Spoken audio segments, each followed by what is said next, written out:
Hello les amis, j'espère que vous allez bien. J'ai le plaisir de vous retrouver aujourd'hui pour une nouvelle vidéo dans laquelle nous allons jouer une partie à l'aveugle. Alors je souhaitais aborder ce thème avec vous parce que j'ai incorporé récemment les parties à l'aveugle au sein de mon apprentissage et je trouve ça super agréable. Je trouve que ça a plein de super vertus dont on parle pas forcément. Et puis en plus, ça m'intéresse de parler un petit peu de ce sujet parce que les parties à l'aveugle, c'est quelque chose qu'on pense, je pense, à tort, réservé aux très forts joueurs, aux joueurs les plus expérimentés. Alors que même un amateur, même quelqu'un de débutant, peut à mon avis en tirer plein de choses positives. D'abord, la première chose que vous allez pouvoir travailler en faisant des parties à l'aveugle, c'est évidemment la visualisation et les calculs aux échecs. Faire des parties à l'aveugle, ça va vous obliger à essayer de visualiser du mieux possible l'échiquier, et ça va aussi vous obliger à calculer le plus précisément possible, afin d'être toujours d'essayer d'être le plus précis, d'autant plus quand vous ne voyez pas les pièces, vous n'avez pas intérêt à faire une erreur de calcul.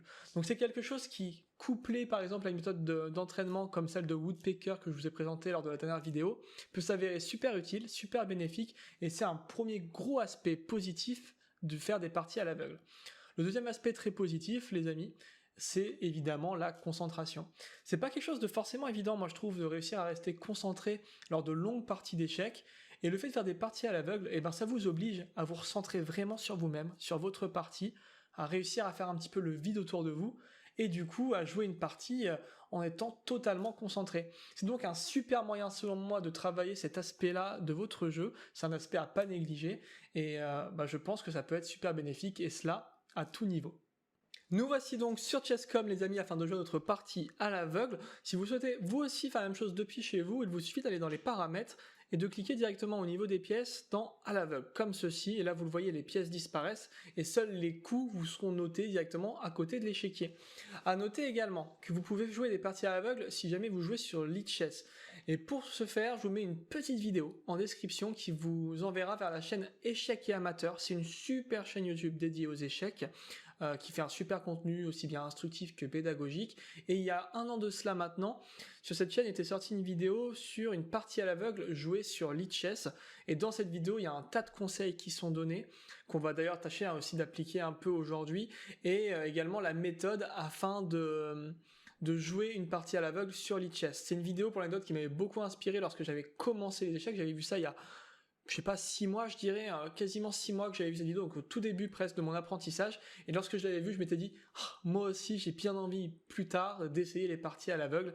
Et donc c'est une vidéo que je vous recommande chaudement. C'est un contenu qui est fait sur cette chaîne que je vous recommande chaudement, et je vous invite fortement à aller vous y abonner. Je vous mets également juste en bas de ma tête, là sur la vidéo au montage, un deuxième petit échiquier avec les pièces qui vous permettra de suivre un peu plus facilement la partie, même si forcément je vous invite à suivre la partie, à essayer de la suivre un maximum sur l'échiquier à l'aveugle avec moi pour voir si vous aussi vous êtes plutôt perdu ou non. Alors ok, on est contre un adversaire à 1208. Je suis un peu embêté parce qu'on n'est pas vraiment au niveau de l'elo que j'avais indiqué à Chess.com, de pas y avoir assez de joueurs en non évalué. Bon, qu'importe, c'est pas très grave, de toute façon c'est en non évalué, le but il est avant tout d'illustrer. Donc on est parti, alors sur D4 on va jouer D5.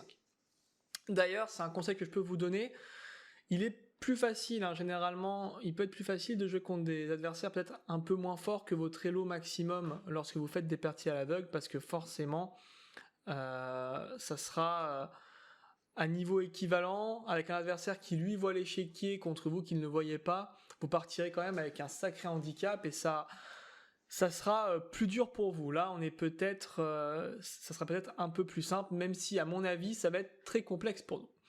Donc sur C4, le gambit dame, on va jouer la slave. Let's go. On va jouer la slave. Je m'attends à cavalier C3. Il a joué C5. Alors C5, c'est un coup un peu bizarre. C5, c'est un coup un peu bizarre. Je vais faire cavalier F6, B6 peut-être. Peut-être B6 maintenant d'ailleurs. Ça me semble un peu bizarre. C5 dans la slave, normalement, à la rigueur, on peut le forcer avec fou F, le fou F en D6 parfois. Mais c'est un petit peu bizarre. C'est un genre de coup qu'on n'a pas l'habitude de voir, mais on va quand même essayer de jouer du mieux qu'on puisse, et puis on va voir ce que ça donne. De toute façon, il y aura forcément des choses à retirer de cette partie, et puis encore une fois, en essayant de se concentrer du mieux possible, pour déjà voir si on visualise bien les pièces. Ok, cavalier C3, vous savez, j'ai presque envie, en fait, j'ai envie de prendre mon temps, de jouer E6, et ensuite d'envoyer B6, mais je me demande si je dois pas faire B6 maintenant, parce que B6, mine de rien, B6, prise, s'il y a la prise, bah prise du fou, et je suis très heureux, et s'il prend pas, qu'il cherche à protéger peut-être avec B4, on peut prendre et envoyer A5, et ainsi sortir notre fou en A6. Je vais faire B6. Je sais pas, C5 ça me semble un peu imprécis, ça me semble un peu complexe, donc je pense que, enfin c'est vraiment compliqué pour lui, donc je pense qu'on va essayer de punir. Ok, B4 on l'avait vu, on va faire B prend C5, je m'attends à B prend et on va jouer à 5 pour essayer de mettre le fou en dessous. Et là je vais pouvoir jouer fou à 6 qui sera protégé par la tour du coup. Ok, il a joué à 4, fou à 6. Et c'est super parce que là, on joue une slave. Le principal problème de la slave, vous le connaissez peut-être, c'est souvent, en tout cas, moi ça allait beaucoup, ressortir mon fou de case blanche. Et là, je suis royal, il est ressorti. Et en plus, il va taper sur E2. Il n'a pas joué E3 normalement. Donc il tape sur E2, ce qui fait qu'en fait, mine de rien, le roc va être complexe. Il peut pas encore. S'il fait E3, j'échange les fous et je le déroque. S'il rock, il pourra toujours pas faire E3 parce qu'il aura cette tour en vis-à-vis avec mon fou. Donc c'est pas mal. Bon, là-dessus, nous, on va continuer de se développer tranquillement. Et on va jouer un coup comme E6. On consolide des 5 et on est très bien. Alors si j'essaie de faire un petit récap, il a une tour en B1. Il a A4 qui a été poussé.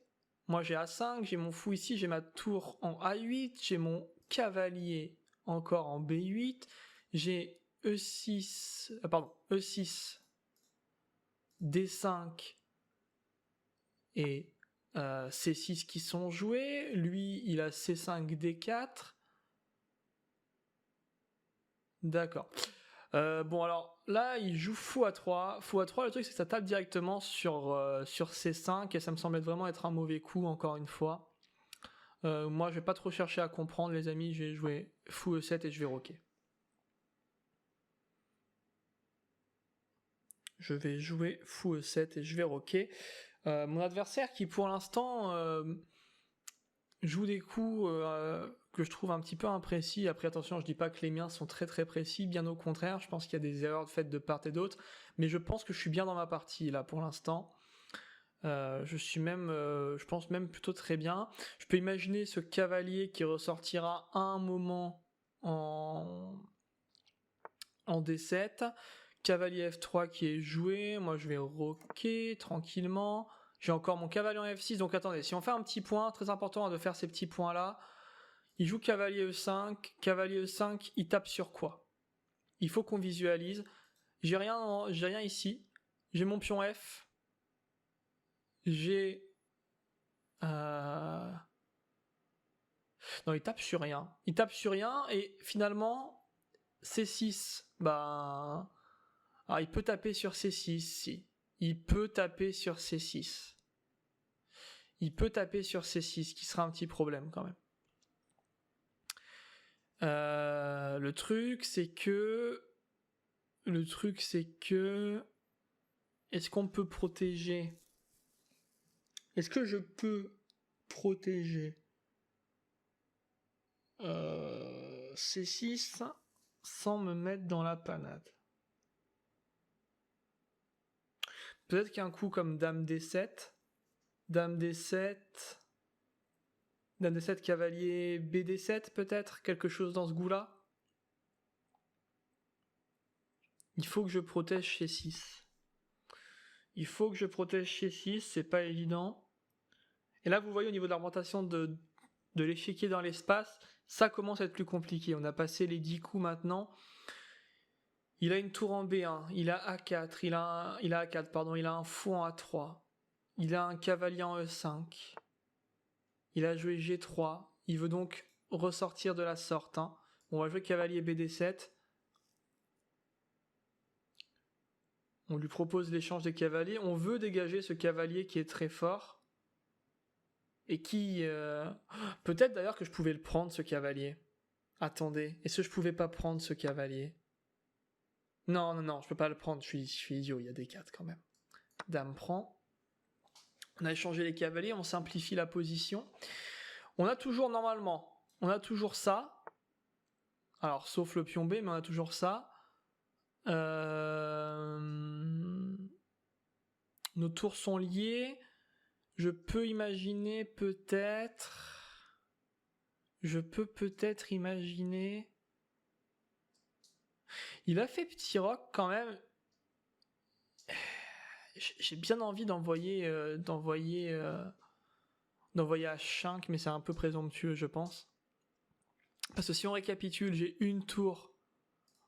J'ai ma tour ici, donc j'ai roqué, donc j'ai mon roi en G8, ma tour en F8.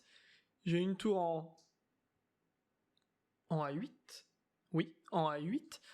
J'ai ma dame en D7, j'ai mon fou en E7, j'ai pion ici, pion ici, pion ici.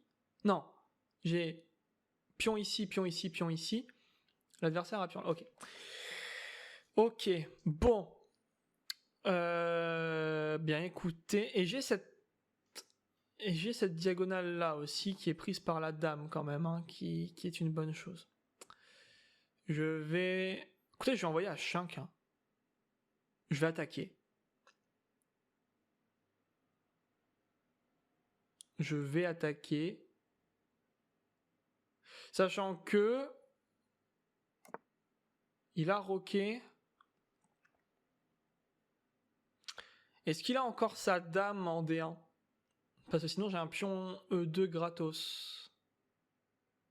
Mais je crois qu'il a encore sa dame. Il n'a pas joué sa dame ici. Voilà, il a encore sa dame. Bah écoutez, j'ai presque envie de toujours... J'ai poussé H5, je pense que je vais envoyer G5, H4. Hein. J'envoie. Je peux imaginer ma dame qui va coulisser et tout ça. Peut-être, hein, peut-être. Au niveau de la présentation de l'échiquier, je sais pas trop où j'en suis. Alors, il joue tour E1, donc il a très envie de pousser ça. Il a très envie de pousser ça.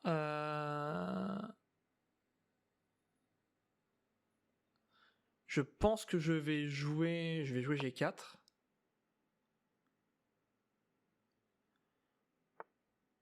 Il joue E3. Je vais jouer H4. On attaque, hein. On attaque avec nos pions. On vient provoquer l'adversaire.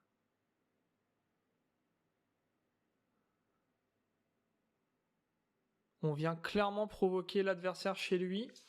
Est-ce qu'on va réussir, les amis, à mener une attaque? Compliqué. Compliqué de savoir. Est-ce qu'on va réussir à s'en sortir? En fait, il peut pas prendre ce pion parce que, n'oubliez pas, il est protégé par mon cavalier et par ma dame, très important, qui est encore en D7. Hein. Il a joué tour B6. One eternity later. Je vais jouer roi G7 et je vais faire coulisser.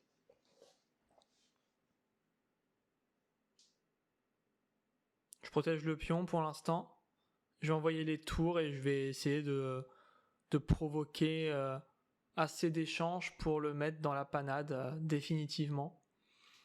On n'a plus qu'1 minute 50. Est-ce qu'on va réussir, les amis, à mener notre attaque? Je l'espère. Mais sinon, écoutez, ça aura été une attaque rondement menée quand même. Et je pense que finalement, vous le voyez, on s'en sort peut-être pas si mal que ça dans la visualisation qu'on a de l'espace. Je pense que cette partie, c'est plutôt assez réussi, et c'est ça qu'il faut en retirer, finalement, gagner ou pas. Qu'importe, il est surtout important de voir si on a la bonne visualisation dans l'espace, si on arrive à calculer suffisamment précisément, et ça même sans les pièces finalement. Et donc je pense que pour l'instant c'est assez bien fait. J'espère réussir à l'emporter, mais écoutez, si jamais on échoue, dans tous les cas, j'espère que cette partie vous plaît. Et vous me direz dans les commentaires jusqu'où vous avez réussi un petit peu à vous repérer sans regarder sur le petit échiquier en dessous de ma tête, là au montage, jusqu'où vous avez réussi à aller. Roi G7, mine de rien, c'est pas mal parce que tour H8, ça commence à être tendu pour lui. Sur tour H8. On va voir. On va voir, c'est compliqué encore une fois d'avoir plein de plans en tête. C'est complexe. C'est très très complexe. On va voir un petit peu ce que ça nous dit. Mais a priori, pour l'instant, ça a l'air honnête, hein. En plus, mon fou bloque un petit peu le retrait de ses pièces à lui, hein. Mon fou le bloque un petit peu, parce qu'il peut pas retourner en E1. Faut pas oublier aussi que le roi est bloqué sur la case E1 à cause de mon fou qui est en A6. Donc mine de rien, la position pour lui est pas agréable à jouer. Et je suis curieux de voir où est-ce que ça va nous mener. Là, mon plan, c'est tour H8 et H prend G. Et derrière, essayer d'aller mener une attaque en ramenant ma dame, etc. Peut-être même sacrifier une tour dans l'équation, je ne sais pas. On va voir. On va voir. Mais une chose est sûre, c'est que l'adversaire n'est pas très très bien. Alors il joue E4. E4, donc il vient provoquer mon centre. E4, il vient provoquer mon centre. Et D prend.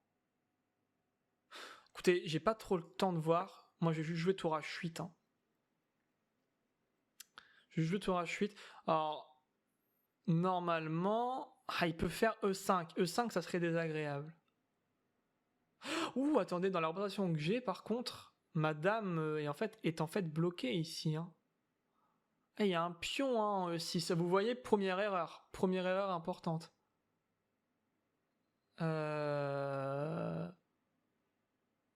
Je pense que je vais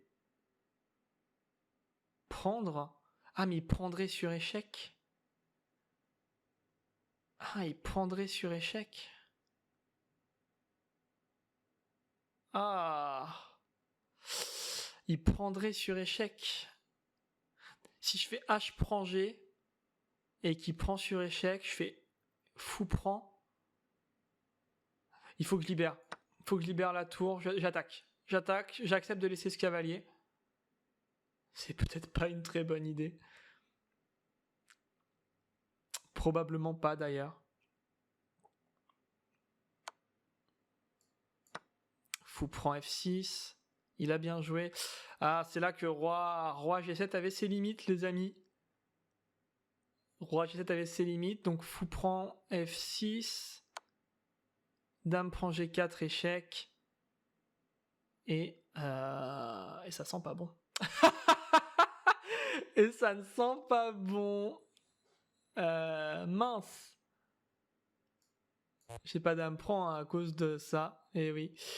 Roi F8.